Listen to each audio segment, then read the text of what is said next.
gonna eat it. He's gonna eat it. Oh! It's feeding time. There he is. Yes! That's what I'm talking about. Look at that.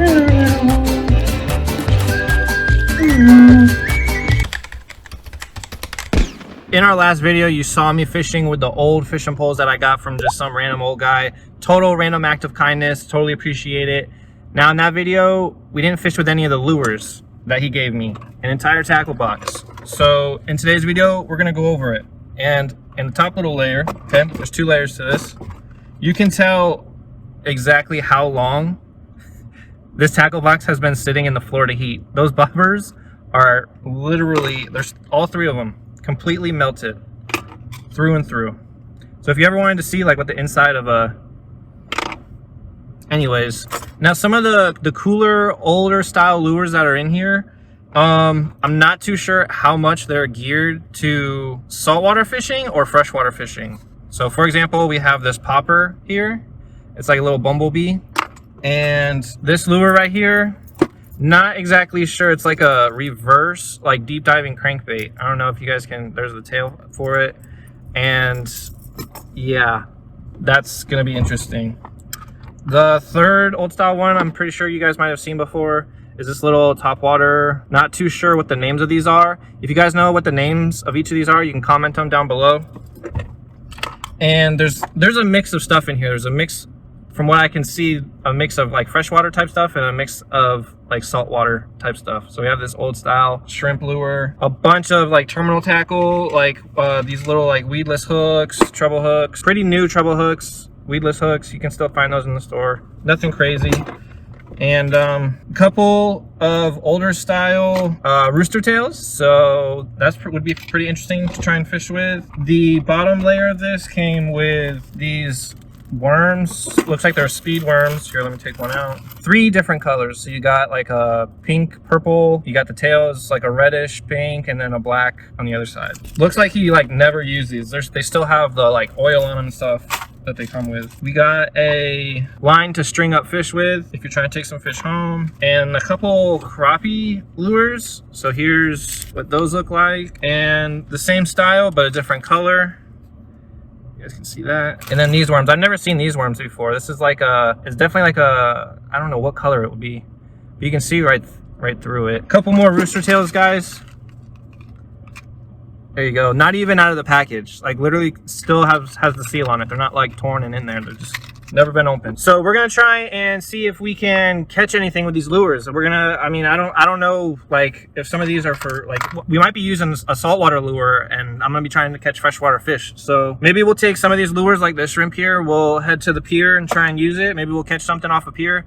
Let me know in the comments down below if you want to see that. But yeah, let's go ahead, let's get into it. One other thing I saw that was interesting was whatever the heck this is. Guys, let me know if you know what this is, because I have no idea. I don't know if you rig it up with like live bait. It's got weedless guards on it. I don't know if you hook it up like 2 worms. Do you hook up 1 long worm? Maybe 2 flukes? Not a clue, guys. Let me know. All right, guys, out of everything in the tackle box, this is, I forgot to mention, this is just what we're going to be fishing with and testing out today.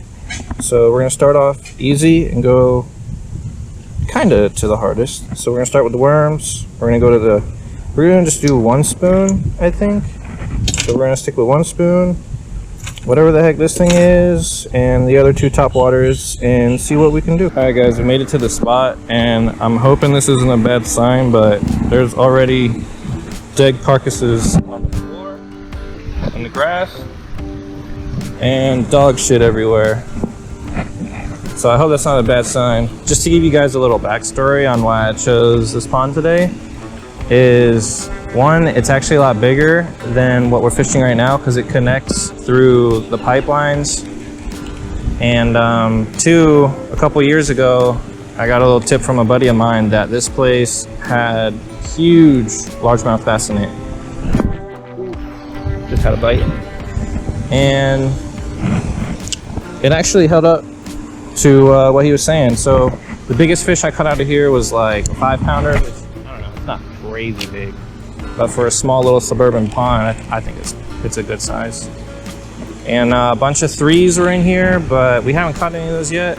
So it's crazy just to see like how much this pond like over the years has like evolved to almost nothingness. I don't know if it's because of it being fished, like overfishing, or if it's just, or if just life has taken its toll and the fish have just died. But hopefully we can get something big today. This has to be one of the most annoying things about fishing in certain areas is like cichlids and Oscars just like to bite the tail off. I mean, who else struggles with that?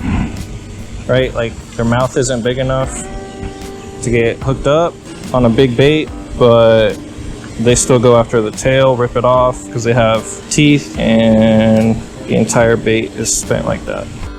All right, finally, after about 30 minutes, where you looked at, we got one. He ain't the biggest, but we'll take him. See if I can get this out of his lip. Sheesh. All right, there we go. Now we need to upgrade.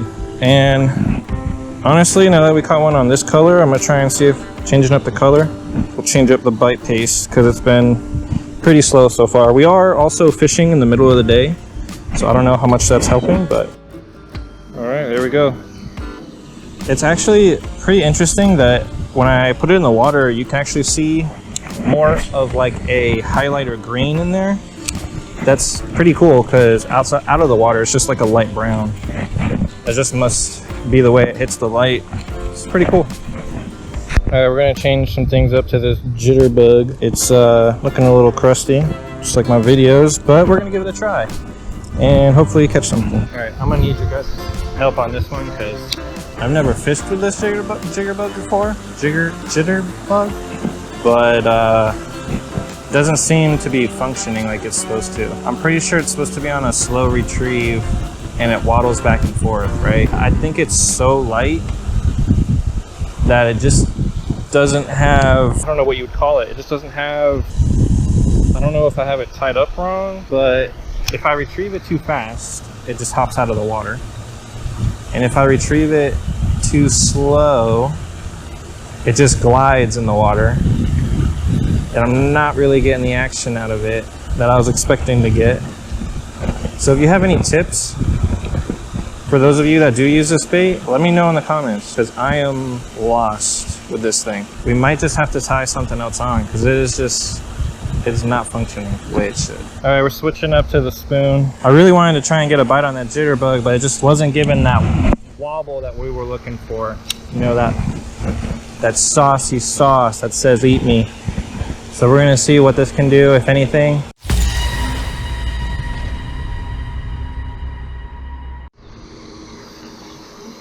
Not exactly what we wanted, but the lure attracts something. All right, let's get this guy. Man, look at the teeth on that guy. You do not want to put your finger in there, that's for sure. Whoa, whoa, whoa, whoa, whoa. Come here. Get away from the doo-doo. Get this guy back in the water. All right, there we go. All right, y'all. We're getting strapped up for the last time. The last lure on our bucket, in our bucket. The bumblebee. Bumblebee. I'm going straight to the hot spots. I know this lake that we're at. I know where the fish are at. We're gonna get one.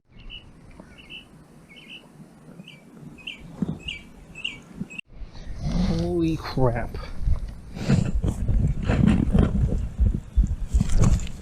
I didn't know we were gonna catch one like this. He choked it. Jeez. Look at that. Solid 3-pounder. He was just cruising along the bank and came up and swiped it. I'll clean him off a little bit. That is nice. That's what I'm talking about.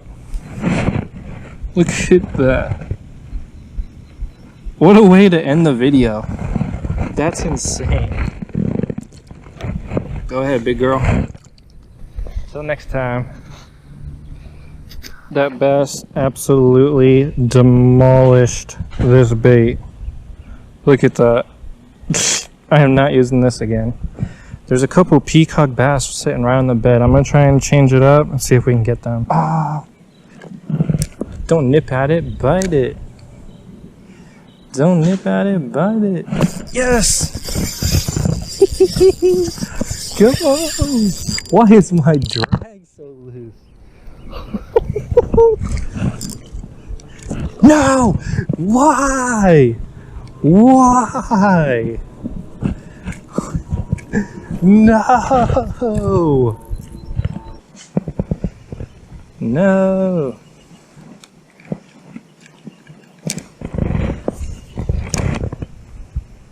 Yep, there it is. That's the bigger one too. Stay on. Stay on, stay on, stay on. Get up here! Let's go! Let's freaking go! Alright, we got that catch on camera. The bass I wasn't expecting, but these guys are kind of predictable. Whoo! You are gonna tear my thumb up trying to get you back. Calm down. Calm down. There we go, hooks out. Now the fun part. Oh God. No. Ow, ow, ow, ow, ow, ow, ow, ow. Get back. Get back. Beautiful. Absolutely beautiful fish. See ya.